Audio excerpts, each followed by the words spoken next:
Looks like a disaster area happened here. Did a tornado go through? Or something worse? Okay, so I'm so glad that I remade that bottom disc because everything just kind of fits in there nicely now. The old one, you know, it was off and I was trying to compensate for it, and it just doesn't work. It's kind of a lesson. When you screw something up, just stop, redo it, and make it right. Makes things a lot easier in the long run. Okay, so we have our pieces meeting in the middle. I don't even care that there's not a cutout here. I'm not sure why they have that in the design. I don't really like it. But let's go ahead and cut out these last two legs, try to fit them. Once we do that, I could probably sand, radius, and assemble this whole piece, the leg and the disc assembly, before we line it up with the top to cut out for all these little areas here that need to fit in the top. So let's do that right now. I'm going to cut out the majority of the material right here, this line with the jigsaw, and going along the inside of the line, then I'm going to come back with the router and router it right to the dimension that I want.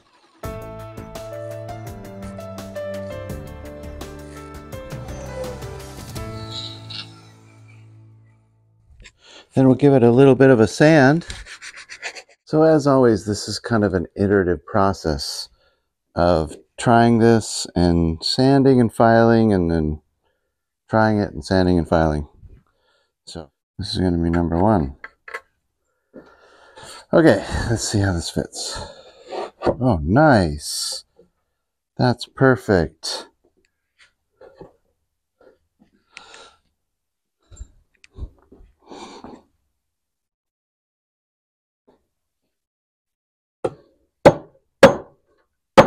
And then just kind of locks in like that. And then let me show you the piece of resistance. No, the piece de resistance. See how this is almost exactly in the center of that hole? That's right where we want to be. All right, number two. We're all left with number one now. Only one more to go.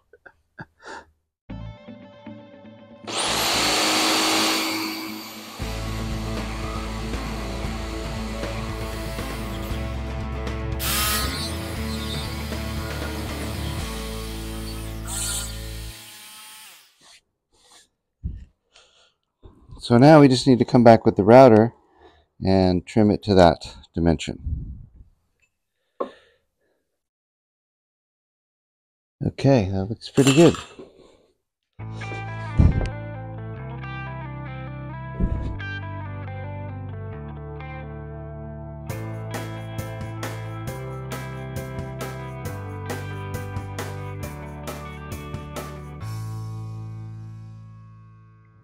The ground's level. I checked that. That's level. And looking good. Got a little bit of a wobble to it, but I don't know whether that's the floor or just maybe a little bit of sanding on the bottom, or I may put adjustable feet on it, depending on the height. I may have some feet that I could put on that, or rollers. I don't know. I'll figure it out.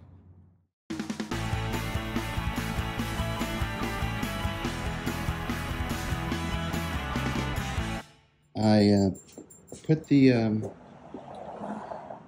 base upside down onto the seat pan and drilled my holes, or marked my holes for drilling, and I'm going to drill those.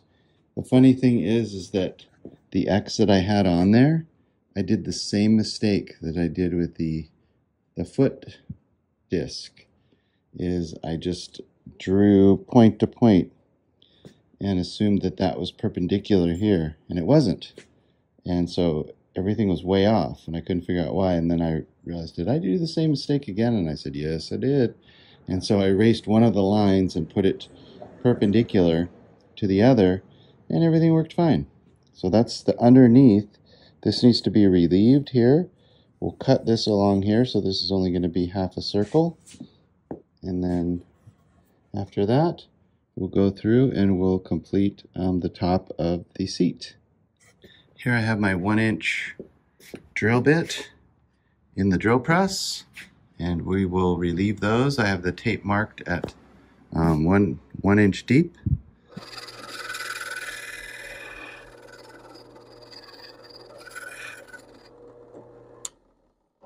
Okay.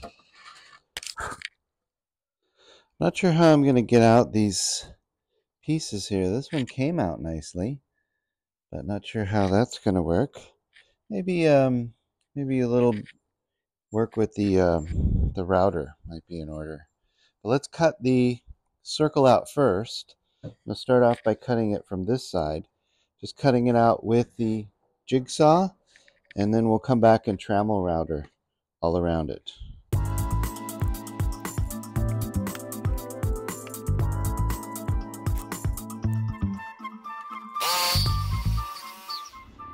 So after going around it with the jigsaw, I get this kind of cool piece here.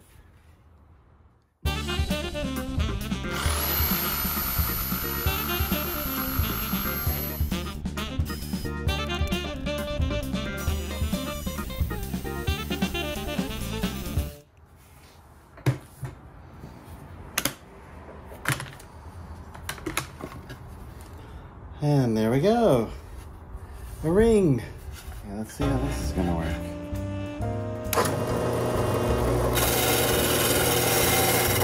Hey, this is cool. I like it.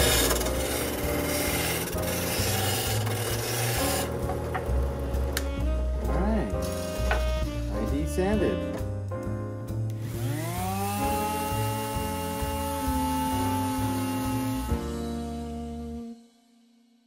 All right, so here we have the moment of truth. Assembly time. And what I think I'm going to do, so this is number 3. So I'm going to glue up here and then put the ring in number 3. And I think I'm going to take it out and rotate it 1 and glue and put the next one and then the next one and the next one. So I wrote the numbers in here. Looks like a 38, 2, 1, 4. This is the bottom. So this is going to go right in like that. Okay? So let us begin.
All right, there we go.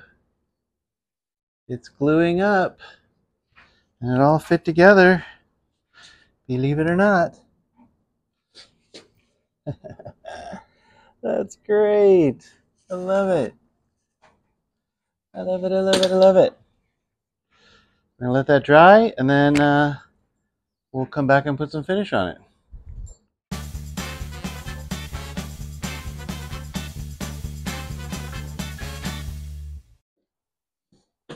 Okay, it's the next morning.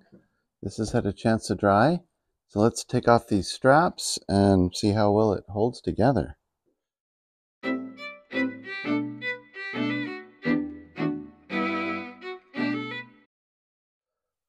Okay, all right. Oh my God, this thing is heavy. Jesus. That's crazy.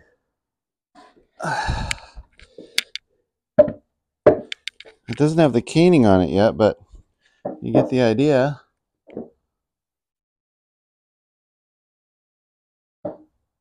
Doesn't seem that comfortable. It's a little wobbly. Huh. Oh, okay. I think the floor was just a little wobbly. Well, cool. All right.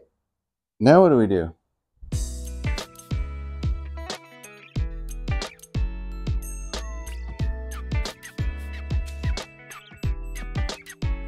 I think I'm just about done with the assembly, the basic assembly of the frame, the base, and the seat pan. I globbed on a whole bunch of putty in here to kind of fill a lot of the seams and things like that. Hopefully it'll make it look a little better. I'm going to get the sander out and sand that. A couple of things that I did that weren't in the plan is I snuck in right in here, if you can see down in the groove, there's a screw. So I drilled and screwed it. So that screws the seat pan to this leg. I did that with all 4 of those. So that's a little bit of a hidden fastener there. The other thing that I did is on the bottom to the foot disc is I drilled a hole and put a screw in through the leg into there and then plugged it. And I did that on all 4 sides. So we'll sand that flush. And I think that's what we need to do now is do some sanding. And then we'll put on a coat of clear finish. And let's see. So 1 coat of clear, just clear natural finish. And then we'll do several coats of polyurethane. Put on the feet. This is the caning material for the seat and the reed that goes around and locks the seat in place. So we have all that to do. Let's get going on that right now. I'm going to go at it with a few different sanding tools. Orbital, just a regular sandpaper. Maybe I might need this and this. I don't know, to get in those little spots. So we'll see what we need and how everything works. So let's get going on the sanding.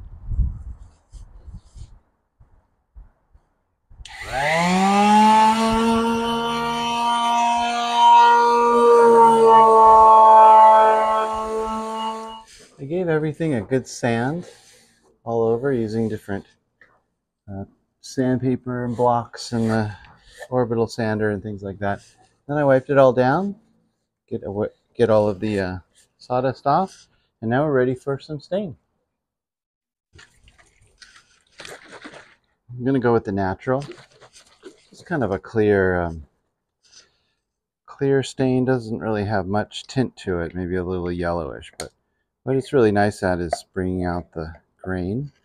All these different woods, I am hoping that they stand out really nicely with the different grains. I don't know where to start exactly. How about here? Oh yeah. Oh yeah. Oh yeah. Oh yeah. Had it. Oh God, that was so good. And once I stain the whole thing, we're going to let it dry for at least a day, more like 2, because this is an oil-based stain, and we really need to make sure that it's completely dry before we put the water-based polyurethane over the top of it. If it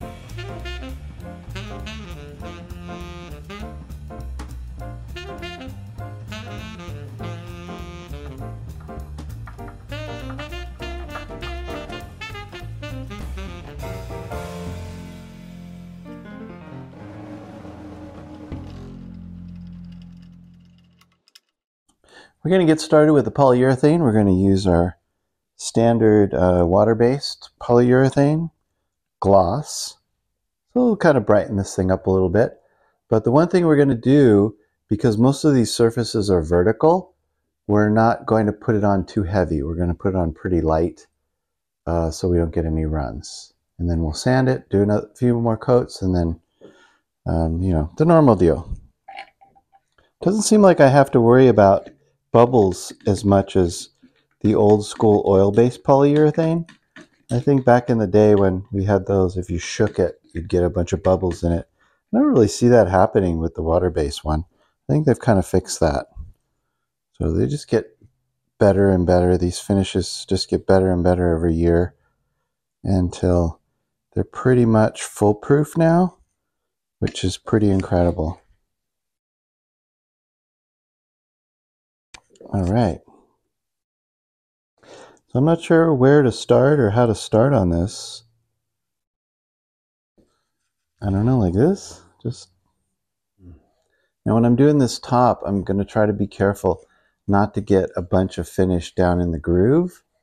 Just if I had a big glob of finish down there, it might impede me putting in the spline when I do the seat, which will be the last thing that we'll do. The last thing we'll do for this project is putting on the caning for the seat. And that'll be fun. It'll be a new experience for me. I've never done that before. And we'll learn some new skill. It should be pretty cool. Welcome to Scott's Garage Tangent Cam. What we're going to do is go off on a tangent. So if you recognize this, this is oak and mahogany glued up, part of my stool seat project. I just glued this together with glue, no screws, no biscuits, no nothing. And this is a scrap piece. I was wondering how strong it is. Want to see? Let's see. We put it there.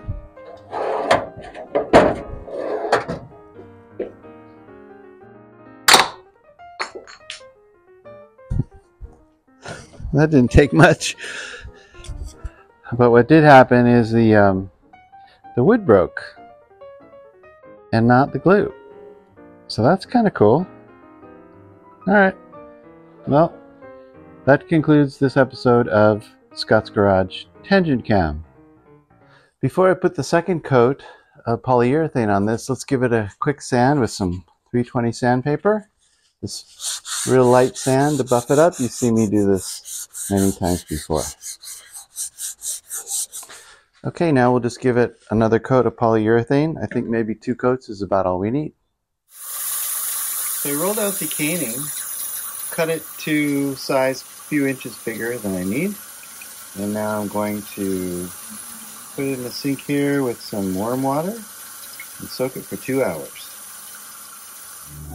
Another thing I did was I put more screws, 4 of them, kind of holding these sections together.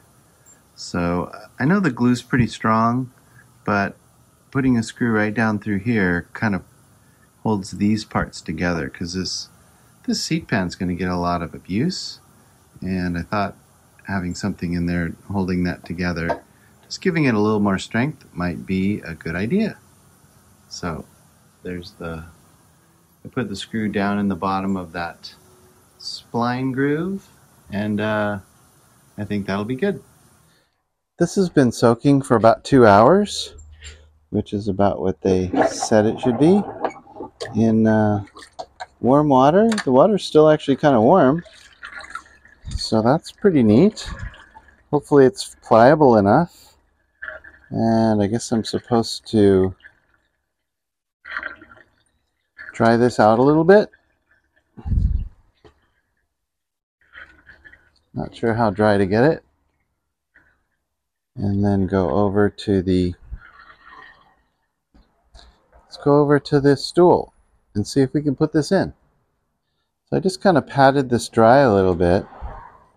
It's not really, I don't really know how dry to get it.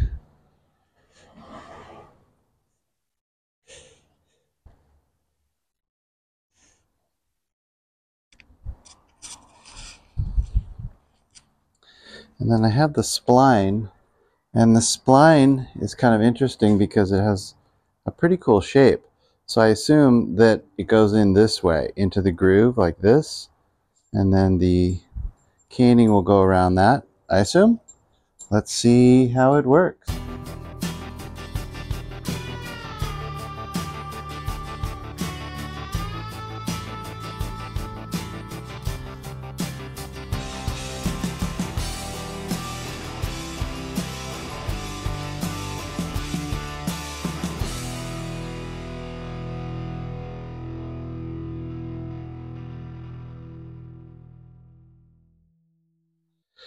That looks pretty good. I like it. I think I'm just going to put a spot of glue where those two meet. And I think we'll call it good. Okay, and I think the last thing that I need to do is cut this. I don't know how easy this is going to be.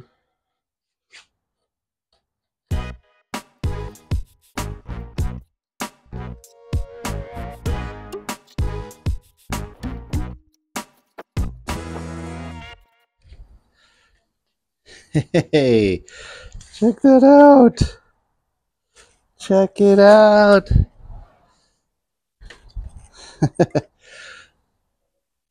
That is pretty neat. And so the theory, I guess, is that as this dries, as this caning dries, it will shrink and it'll be really taut like a drum. All right, so let's take this thing for a test drive. My first time sitting on it. This feels a little flimsy. I don't know. Let's see. I don't know, I hope that I hope that that can hold me. I guess I can put my feet on these little step thingies, but it kind of digs, I don't know,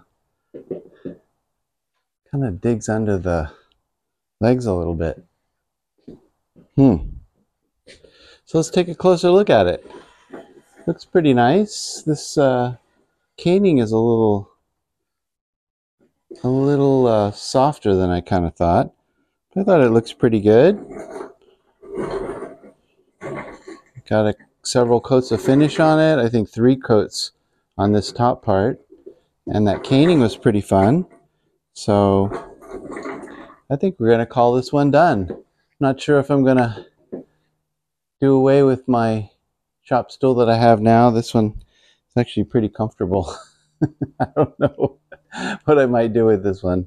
I'm not sure if it's going to be the new shop stool or not. But anyway, I think that was a really fun, challenging project. This was probably the most difficult project that I've ever done. And I've done some bigger projects that are more complex. But just in terms of making the cuts, new kind of cuts that were angles and reliefs and things like that that I haven't done before, and doing them accurately so it all comes together. Like this, these are at an angle, and then these are at a 45, and they all have to come together in the center, fit on the top, fit in the stretcher part.